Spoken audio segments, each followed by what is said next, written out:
Buku-buku yang memisahkan jalan. Suatu malam di tahan-tahan awal Republik, 4 buku tergeletak di atas sebuah meja kayu tua. Angin menggerakkan tirai, lampu minyak bergetar pelan. Buku pertama berjudul Madilog. Sampulnya kusam, isinya padat. Buku itu seperti bertanya pada siapapun yang membukanya. Apakah kau berani berpikir sendiri? Buku ini milik Tan Malaka. Ia tidak menawarkan kenyamanan, tidak juga janji jabatan.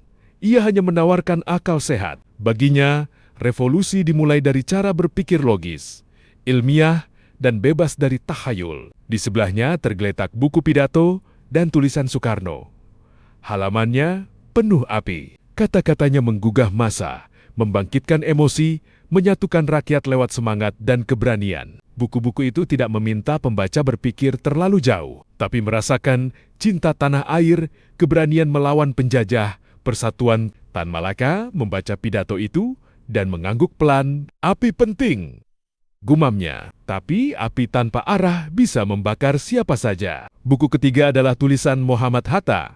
Rapi, sistematis, penuh perhitungan ekonomi dan demokrasi. Buku itu bicara tentang koperasi, diplomasi, dan tata negara. Hatta percaya kemerdekaan harus dijaga dengan keseimbangan dan akal dingin. Tan Malaka menghormatinya, tapi menutup buku itu dengan wajah tegang. Jika rakyat belum berpikir merdeka, katanya dalam hati, sistem sebaik apapun akan dikuasai elit. Buku keempat adalah karya Sutan Sjahrir. Isinya reflektif, humanis, berbicara tentang moral, demokrasi, dan kebebasan individu. Sjahrir percaya perubahan lahir dari kesadaran etis dan dialog. Tan Malaka tersenyum tipis. Dialog penting, katanya pelan.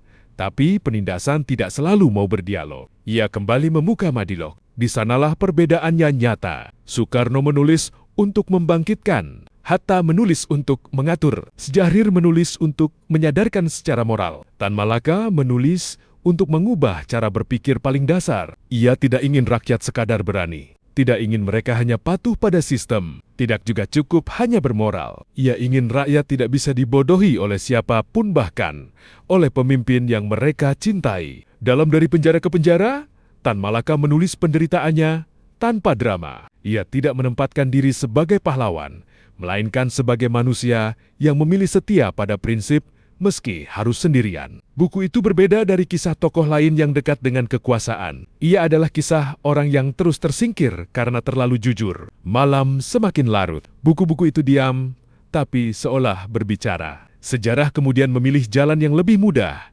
Pidato, kompromi, dan kekuasaan. Sementara Madilog dibiarkan sunyi di rak berdebu menunggu zaman yang siap berpikir.